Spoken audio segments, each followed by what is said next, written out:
मित्र हो, कई लोग कहते हैं कि भगत सिंह और गांधी जी के बीच क्या अनबन थी। क्या ऐसा क्या था जिससे गांधी जी ने क्यों नहीं रोकी भगत सिंह की फांसी। यह सवाल आज भी उतना ही पूछा जाता है या किसी से किया जाता है कि गांधी जी ने क्यों नहीं रोकी भगत सिंह की फांसी। तो इस विषय पर आज मैं आपको बड़े विस्तार से बताता हूँ कि महात्मा गांधी ने भगत सिंह जी की फांसी क्यों नहीं रोक पाए। आदर्श क्रांतिकारी के तौर पर चर्चित भगत सिंह हिंसा के रास्ते पर चलकर आजादी पाने के समर्थक थे।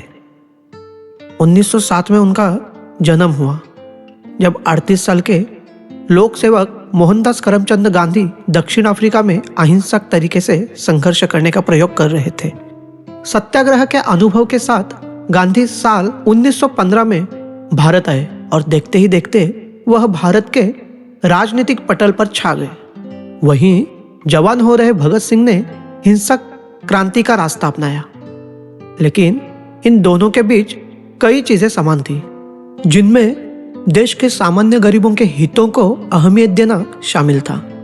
आजादी का उनका ख्याल सिर्फ राजनीतिक नहीं था। दोनों चाहते थे कि देश की जनता शोषण की बेड़ियों से मुक्त हो और इसी दिशा में उनके प्रयास रहे। दोनों में एक चीज विरोधाभासी थी, लेकिन इसके बावजूद दोनों में कुछ समानताएं भी थी। भगत सिंह नास्तिक थे और गांधी जी परम आस्तिक थे, लेकिन धर्म के नाम पर फैलाई जाने वाली नफरत के दोनों ही विरोधी थे। अब इस विषय पर चर्चा करते हैं कि भगत सिंह की फांसी। साल 1928 में साइमन कमीशन के खिलाफ विरोध प्रदर्शन में वरिष्ठ कांग्रेस नेता लाला लाजपत राय को पुलिस की लाठियों ने घायल कर दिया। इसके कुछ ही दिनों बाद उनका निधन हो गया। लाला जी के जीवन के अंतिम सालों की राजनीति से भगत सिंह सहमत नहीं थे और उन्होंने उनका खुलकर विरोध किया, लेकिन अंग्रेज पुलिस अधिकारियों की लाठियों से घायल हुए लाला जी की हालत देखकर भगत सिंह को बहुत गुस्सा आया।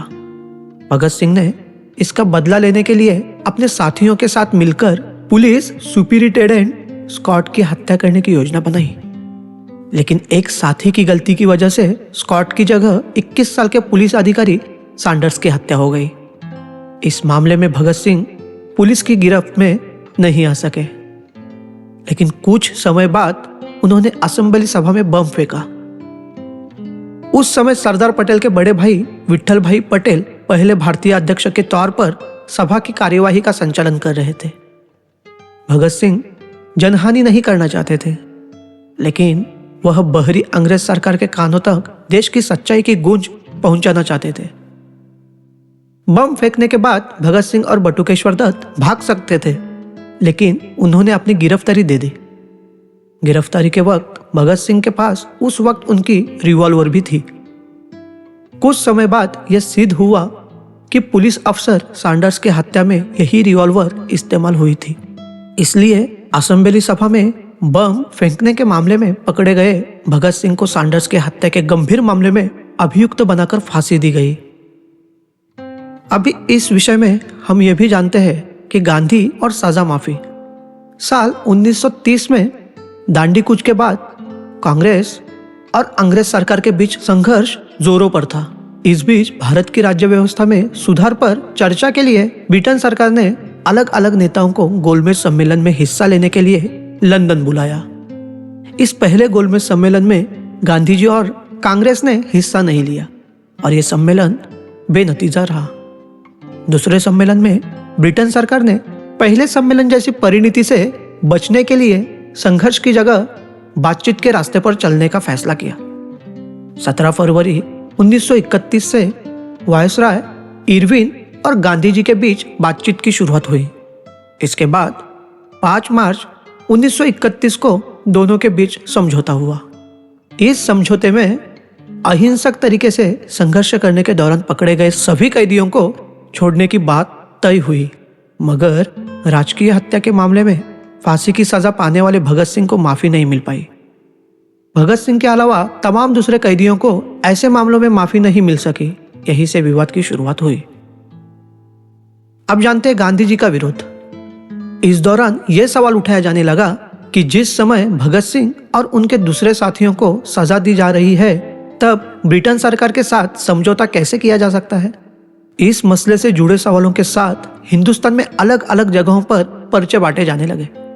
साम्यवादी इस समझौते से नाराज थे और वे सार्वजनिक सभाओं में गांधी जी के खिलाफ विरोध प्रदर्शन करने लगे। ऐसे में 23 मार्च 1931 के दिन भगत सिंह, सुखदेव और राजगुरु को फांसी की सजा दे दी गई। इसके बाद लोगों में आक्रोश की लहर दौड़ गई, लेकिन ये आक्रोश सिर्फ अंग्रेजों नहीं बल्कि गांधी जी के खिलाफ भी था, क्योंकि उन्होंने इस बात का आग्रह नहीं किया कि भगत सिंह की फांसी माफ नहीं तो समझौता भी नहीं। साल 1931 की 26 मार्च के दिन कराची में कांग्रेस का अधिवेशन शुरू हुआ, जिसमें पहली और आखिरी बार सरदार पटेल कांग्रेस के अध्यक्ष बने।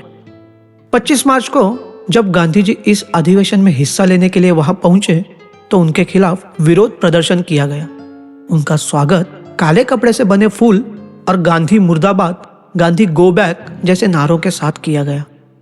इस विरोध को गांधी जी ने उनकी गहरी व्यथा और उससे उभरने वाले गुस्से का हल्का प्रदर्शन बताया और उन्होंने कहा कि इन लोगों ने बहुत ही गौरव भरी शैली में अपना गुस्सा दिखाया है। अखबारों की रिपोर्ट के अनुसार 25 मार्च को दोपहर में कई लोग उस जगह पहुंच गए जहां पर गांधी जी ठहरे हुए थे। रिपोर्टों के अनुसार ये लोग चिल्लाने लगे कि कहाँ है खूनी। तभी उन्हें जवाहरलाल नेहरू मिले, जो इन लोगों को एक तंबू में ले गए। इसके बाद 3 घंटे तक बातचीत करके इन लोगों को समझाया, लेकिन शाम को ये लोग फिर विरोध करने के लिए लौट आए। कांग्रेस के अंदर सुभाष चंद्र बोस समेत कई लोगों ने भी गांधी जी और इरविन के समझौते का विरोध किया। वे मानते थे कि अंग्रेज सरकार अगर भगत सिंह की फांसी की सजा को माफ नहीं कर रही थी तो समझौता करने की कोई जरूरत नहीं थी। हालांकि कांग्रेस वर्किंग कमेटी पूरी तरह से गांधी जी के समर्थन में थी। अभी देखते हैं कि गांधी जी का नजरिया क्या था। गांधी जी ने इस मुद्दे पर प्रतिक्रियाएं दी है। गांधी जी कहते हैं, भगत सिंह की बहादुरी के लिए हमारे मन में सम्मान उभरता है, लेकिन मुझे ऐसा तरीका चाहिए जिसमें खुद को न्यौछावर करते हुए आप दूसरों को नुकसान न पहुंचाए। लोग फांसी पर चढ़ने को तैयार हो जाए। वह कहते हैं, सरकार गंभीर रूप से उकसा रही है, लेकिन समझौते की शर्तों में फांसी रोकना शामिल नहीं था, इसलिए इससे पीछे हटना ठीक नहीं है। गांधी जी अपनी किताब स्वराज में लिखते हैं, मौत की सजा नहीं दी जानी चाहिए। वह कहते हैं, भगत सिंह और उनके साथियों के साथ बात करने का मौका मिला होता तो मैं उनसे कहता कि उनका चुना हुआ रास्ता गलत और असफल है। ईश्वर को साक्षी रखकर मैं ये सत्य जाहिर करना चाहता हूं कि हिंसा के मार्ग पर चलकर स्वराज्य नहीं मिल सकता, सिर्फ मुश्किलें मिल सकती है। मैं जितने तरीकों से वायसराय को समझा सकता था मैंने कोशिश की। मेरे पास समझाने की जितनी शक्ति थी वो मैंने इस्तेमाल की। 23वीं तारीख की सुबह मैंने वायसराय को एक निजी पत्र लिखा, जिसमें मैंने अपनी पूरी आत्मा उड़ेल दी थी। भगत सिंह अहिंसा के पुजारी नहीं थे, लेकिन हिंसा को धर्म नहीं मानते थे। इन वीरों ने मौत के डर को भी जीत लिया था। उनकी वीरता को नमन है, लेकिन उनके कृत्य का अनुकरण नहीं किया जाना चाहिए। उनके इस कृत्य से देश को फायदा हुआ हो ऐसा मैं नहीं मानता। खून करके शोहरत हासिल करने की प्रथा अगर शुरू हो गई तो लोग एक दूसरे के कत्ल में न्याय तलाशने लगेंगे। इसके साथ हम ये भी जानते हैं कि गांधी जी के इन कथनों का क्या मतलब था। भगत सिंह की फांसी की सजा माफ करने के लिए गांधी जी ने वायसराय पर पूरी तरह से दबाव बनाया हो, इस तरह के सबूत शोधकर्ताओं को नहीं मिले हैं। फांसी के दिन तड़के सुबह गांधी जी ने जो भावपूर्ण चिट्ठी वायसराय को लिखी गई थी वो दबाव बनाने वाली थी, लेकिन तब तक काफी देर हो चुकी थी। इस विषय पर मौजूद रिसर्च के आधार पर यह कहा जा सकता है कि फांसी के दिन से पहले गांधी और वायसराय के बीच जो चर्चा हुई उसमें भगत सिंह की फांसी के मुद्दे को गांधी जी ने गैर जरूरी माना। इसलिए गांधी जी द्वारा वायसराय को अपनी पूरी शक्ति लगाकर समझाने का दावा सही नहीं जान पड़ता है। लोगों के विरोध की लहर को देखते हुए गांधी जी ने अपने खिलाफ विरोध और निंदा को अपने ऊपर लेते हुए अपने विचार लोगों के सामने रखे। भगत सिंह की बहादुरी को मानते हुए उन्होंने उनके मार्ग का स्पष्ट शब्दों में विरोध किया और गैर कानूनी बताया। एक नेता के तौर पर गांधी जी नैतिक हिम्मत भी याद रखने लायक है। इस पूरे मुद्दे पर अगर गांधी जी के बर्ताव को ध्यान में रखा जाए तो उनका पक्ष समझा जा सकता है। भगत सिंह खुद अपनी सजा माफी की अर्जी देने के लिए तैयार नहीं थे। जब उनके पिता ने इसके लिए अर्जी लगाई तो उन्होंने बेहद कड़े शब्दों में पत्र लिखकर इसका जवाब दिया था।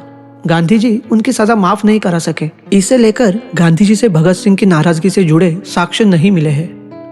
लेकिन भगत सिंह के स्वभाव को देखते हुए लगता नहीं है कि उन्हें यह बात कचोटती रही होगी कि उनकी सजा को माफ नहीं कराया गया। सांप्रदायिकता और राष्ट्रवाद की मिलावट की जड़ें कितनी पुरानी है, ये इससे जाहिर होता है कि भगत सिंह की फांसी के बाद अनिर्वाय शोक मनाने की वजह से कानपुर में सांप्रदायिक दंगे हुए, जिन्हें रोकने जा रहे गणेश शंकर विद्यार्थी की मौत हो गई। अब देखते वर्तमान में सोचने वाले मुद्दे। भगत सिंह की सजा के मुद्दे पर गांधी जी की निंदा भगत सिंह के प्रति प्रेम की वजह से होती है या गांधी जी के खिलाफ द्वेष के कारण? भगत सिंह के नाम को केवल प्रतीक बनाकर इस्तेमाल करने वाले इसका उपयोग मुख्यतया गांधी जी का विरोध करने के लिए करते हैं, या फिर नारेबाजी करने वाले कहते हैं कि भगत सिंह वामपंथी, नास्तिक, बौद्धिक और सांप्रदायिकता विरोधी थे। भगत सिंह और बटुकेश्वर दत्त ने असेंबली सभा में बम फेंका था। तब मशहूर लेखक खुशवंत सिंह के पिता सर शोभा सिंह वहां मौजूद थे। उन्होंने अदालत में भगत सिंह की पहचान की थी। इसलिए बाद के सालों में खुशवंत सिंह को नीचा दिखाने के लिए दक्षिणपंथी ताकतों ने यह भी कोशिश की कि खुशवंत सिंह के पिता की गवाही के कारण भगत सिंह को फांसी हुई। हकीकत में भगत सिंह को असेंबली सभा में बम फेंकने के लिए नहीं, बल्कि सैंडर्स की हत्या के मामले में फांसी की सजा सुनाई गई थी, जिससे शोभा सिंह का कोई लेना देना नहीं था। सबसे अजीब बात यह है कि भगत सिंह की फांसी में सबसे महत्वपूर्ण भूमिका सरकारी गवाह बने कई क्रांतिकारी साथियों की थी।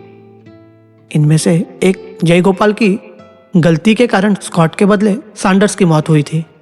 इतने सालों में भगत सिंह की फांसी के नाम पर गांधी जी या शोभा सिंह की निंदा की गई है, लेकिन भगत सिंह के खिलाफ गवाही देने वाली क्रांतिकारी साथियों की कभी निंदा नहीं होती।